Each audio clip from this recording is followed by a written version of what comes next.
Bom, então agora a gente vai falar um pouquinho sobre os estudos de Darwin. Ou seja, a gente vai falar sobre o darwinismo, tá? Darwin, ele era neto de Erasmus Darwin e assim como o avô, ele se tornou naturalista e passou a estudar as diferentes espécies de seres vivos. Antes disso, antes de se dedicar a estudar os diferentes seres vivos, as diferentes espécies, Darwin ele tentou estudar medicina, ser sacerdote, mas o que encantava mesmo ele eram as ciências naturais. Então ele dedicou a carreira dele a isso, tá? Ele realizou boa parte dos estudos dele durante uma expedição de navio realizada pelo governo britânico em 1831. Essa expedição, na verdade, ela tinha o objetivo de atualizar os mapas e fazer um levantamento das regiões que eram pouco conhecidas na época, como, por exemplo, a América do Sul. E qual era a função de Darwin nessa expedição? Ele era o responsável por estudar as espécies de animais e vegetais. E, além disso, ele tinha que verificar ali os recursos naturais dessas regiões. Então, era essa a função de Darwin. Essa viagem que ele fez, essa expedição, durou 5 anos. O navio saiu da Inglaterra e passou por várias partes do mundo, inclusive o Brasil, tá? E uma das regiões que o navio passou foi a Ilha de Galápagos. E foi na Ilha de Galápagos que se iniciou ali as ideias, né? Que Darwin, vamos dizer assim, iniciou o estudo que corroborou para que ele criasse a teoria evolucionista dele, tá? Então, nesse local, ele observou diferentes espécies de árvores, jabutis gigantes, aves, várias espécies diferentes, tudo bem? E ele percebeu entre as aves de Galápagos várias espécies de pássaros que apresentavam pequenas diferenças de uma ilha para outra. Entre as espécies observadas estavam os tentilhões. Então ele dedicou ali, vocês vão ver que a gente agora vai começar a falar especificamente sobre os tentilhões. Os tentilhões são pássaros que apresentam bicos diferentes, né? Eles são adaptados ao tipo de alimento a que eles tinham acesso na ilha que eles viviam, que eles habitavam, tá? Então, o que aconteceu? Darwin ele se concentrou em estudar a relação entre o formato do bico do tentilhão com o alimento que ele ingeria, por exemplo, sementes, insetos, flores e cactos. E também com o habitat em que ele vivia, certo? Então, Darwin imaginou o quê? Em algum momento da história dessas aves, uma população de tentilhões vindo do continente ocupou as diversas ilhas do arquipélago, ou seja, ocupou as diferentes ilhas ali de Galápagos, certo? E como o ambiente dessas ilhas não eram iguais, né? Cada ilha tinha um ambiente diferente, tinha uma fonte de alimentação diferente, era um habitat diferente. Como eu acabei de falar para vocês, vão ter diferentes ofertas ali de alimento para cada uma delas. Então teria ocorrido uma seleção de determinadas características dessas aves, como por exemplo o formato do bico, tá? E aí, isolada nessas ilhas, com o tempo essas aves elas teriam dado origem as diferentes espécies de tentilhões. Então, gente, aqui a gente tem um exemplo, né? Aqui a gente tem algumas espécies de tentilhões ali de Galápagos, tá?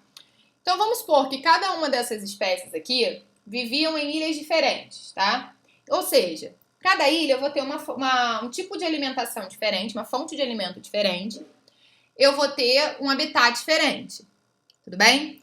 Então, com base nas ideias de Darwin, isso teria ajudado, a gente teria o quê? Teria tido uma seleção de determinadas características dessas aves, como, por exemplo, o formato do bico. Então, elas vieram do continente e ocuparam as diferentes ilhas. Só que cada ilha, ela tem um habitat diferente, tem uma fonte de alimento diferente. Aí vamos supor que em uma dessas ilhas, eu tenho só a minha fonte de alimento, são sementes duras. Então, o que ia acontecer? As aves com bicos mais fortes, ela levaria vantagem frente às aves com bico mais fraco. Então, as espécies que tinham um bico mais forte iam sobreviver por mais tempo. Tudo bem? Agora vamos lá, em uma outra ilha, tá? O alimento principal eram cactos, certo? Cactos cobertos de espinho, tudo bem? E aí o que acontece? Ia levar vantagem às aves com bicos mais longos e finos, como por exemplo essa aqui que vocês estão vendo. Ela tem um bico mais longo e fino, porque ela ia conseguir chegar lá arrancar os pedaços do cacto por entre os espinhos ali. Então esse tipo de espécie ia sobreviver com mais facilidade, ia sobreviver por mais tempo. Tranquilo? Então, com o tempo, as aves predominantes em uma ilha apresentavam características diferentes das aves predominantes na ilha vizinha. O que seriam diferentes das aves predominantes numa terceira ilha, numa quarta ilha, enfim, assim por diante. Então, isoladas nas suas ilhas, com o tempo, essas aves teriam dado origem a diferentes espécies de tentilhões. E é isso que é baseada ali a ideia de Darwin.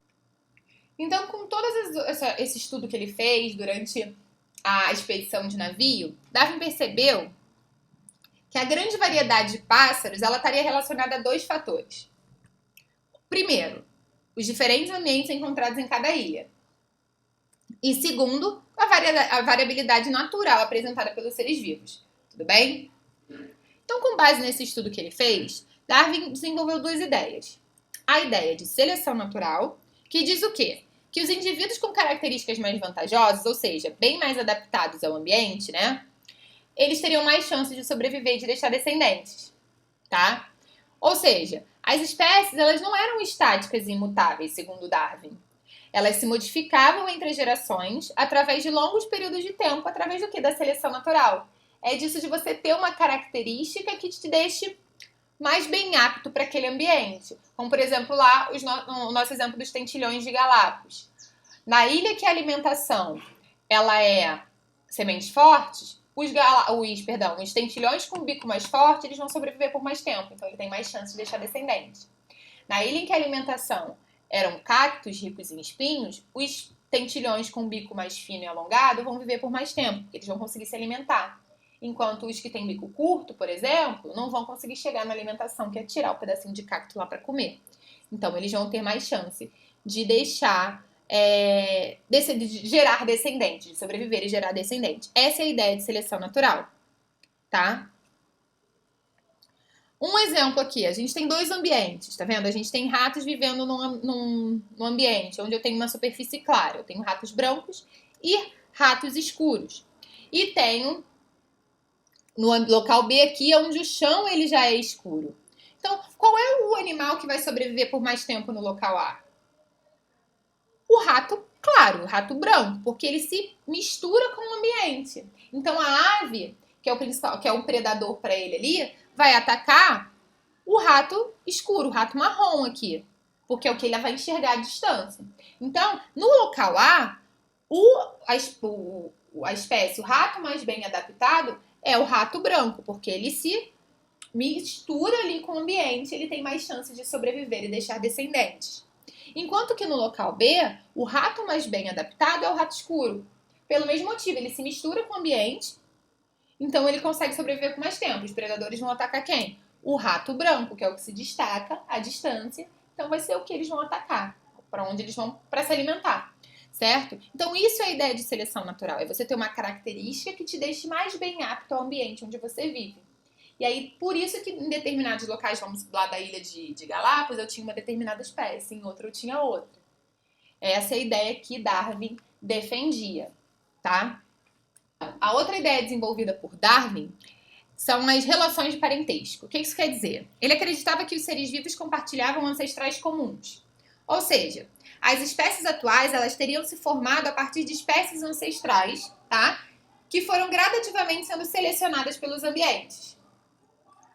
Ou seja, as espécies existentes atualmente, elas descendem de outras espécies que já habitaram a Terra e passaram por diferentes condições ambientais, né? Passaram por condições ambientais diferentes e foram tendo que ser selecionadas ali. Passaram por uma seleção e foram se adaptando. Tudo bem? E essa ideia se iniciou ali a partir da comparação de fósseis antigos, né, que já não existem, de animais que já não existem mais aqui na Terra, com os seres vivos atuais.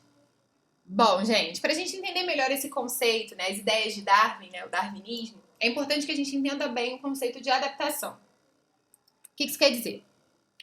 Uma espécie apresentar adaptações que possibilitem melhores condições de explorar determinado ambiente, possibilita aos organismos terem melhor condição de sobreviver, se reproduzir e de perpetuar a espécie.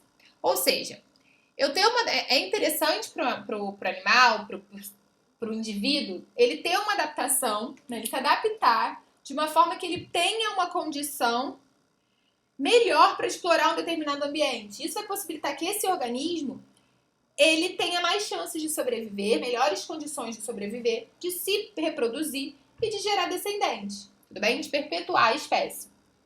Vamos olhar aqui o exemplo do cacto. O que acontece? Em ambientes com pouca água, como por exemplo o deserto, plantas com folhas elas têm poucas chances de sobrevivência. Porque o que acontece? É pelas folhas que ocorre a perda de água através da transpiração, tá? Assim, esse tipo de planta não sobreviveria num ambiente como esse, também não se reproduziria, ou seja, não perpetuaria a espécie, podendo se extinguir naquele tipo de ambiente, certo? Como por exemplo o deserto.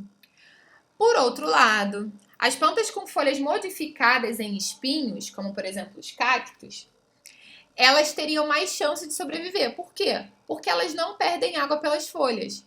Eu consigo reter bastante água. O cacto ele retém bastante água por bastante tempo, certo? Então, elas foram se estabelecendo nesse tipo de ambiente. Porque como eles têm espinhos, né? A transpiração ela é reduzida. Então, os espinhos também possibilitam que as plantas armazenem mais água, aumentando ali a chance de sobrevivência naquele tipo de ambiente seco.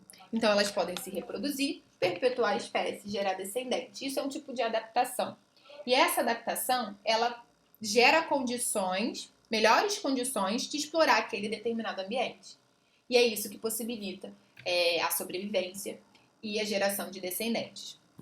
Gente, dentro desse contexto, a gente precisa definir o que seriam características adaptativas. O que acontece? Características adaptativas são as características que favorecem a sobrevivência e a capacidade de reprodução de uma espécie. Foi isso que a gente acabou de conversar. São essas características que vão me dar melhores condições de sobreviver em determinado ambiente e vão favorecer ali, vão me ajudar a reproduzir e a perpetuar uma determinada espécie. Ok?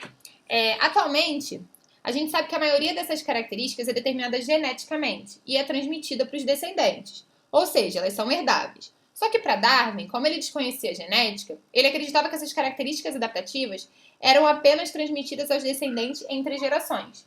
Tudo bem? E o que acontece? Como o ambiente está em constante mudança, as adaptações elas podem repentinamente se tornar desvantajosas. Então, os organismos eles estão em constante seleção por conta das diferentes situações, tá? Então, a gente está sempre passando ali por uma seleção, teoricamente, em busca de uma melhor adaptação, visando o ambiente onde se encontram. E como esses ambientes estão em constante mudança, em um determinado momento, uma determinada adaptação ela pode ser vantajosa e no outro determinado momento ela pode deixar de ser vantajosa. Ok? Bom, pra gente fechar, a gente vai falar um pouquinho sobre a evolução nos seres humanos, tá? Darwin, ele sugeriu que os seres humanos e as linhagens de macacos tinham um ancestral comum. E isso foi uma das coisas que gerou uma grande dificuldade das ideias dele serem aceitas, tá? Porque o que acontece? A explicação dele ela foi interpretada de uma maneira equivocada. E as pessoas da época acabaram afirmando que, para Darwin, o ser humano ele teria surgido do macaco. Então, isso dificultou muito a aceitação das ideias de Darwin na época dele. Tá? Só que com os estudos atuais, a gente viu que a interpretação correta do que Darwin disse é o seguinte: a gente compartilha com um grupo dos grandes macacos, como os gibiões, os orangotangos, os gorilas, um ancestral comum, que viveu entre 5 e 7 milhões de anos atrás. Tudo bem? E aí, após a separação de indivíduos desse grupo ancestral, seguiram-se diferentes processos de seleção natural que levaram a diferenças significativas entre a nossa espécie e a dos macacos atuais. Tudo bem? Então, atualmente, os cientistas eles utilizam os fósseis de espécies ancestrais já extintas para tentar desvendar a história evolutiva dos seres humanos. Assim como todas as espécies de seres vivos, a nossa espécie ela também continua em constante processo evolutivo. Tá? Então, aqui a gente tem o que seria essa evolução do ser vivo, né? Dos seres vivos. E cada uma dessas datas aqui, elas corresponderiam a um momento em que o ancestral se separa e origina uma ramificação de novas espécies, tá vendo? Então, a gente teria um ancestral comum com essas espécies aqui, né? Gibiões, orangotangos, gorilas e chimpanzés, tá? E a partir desse ancestral comum é que teria tido diferentes processos de seleção natural e que teria permitido com que a gente se tornasse tão diferente das espécies que a gente tem de macacos atualmente. Não necessariamente a gente se originou do macaco, não. A gente tem um grupo de ancestral comum, Tudo bem? Deu para entender, gente? Bom, então era isso que eu tinha para conversar com vocês hoje. Espero que vocês tenham entendido tudo e vocês já sabem. Qualquer dúvida é só falar comigo e fiquem atentos aí para saber quais são as atividades que vocês têm que fazer essa semana.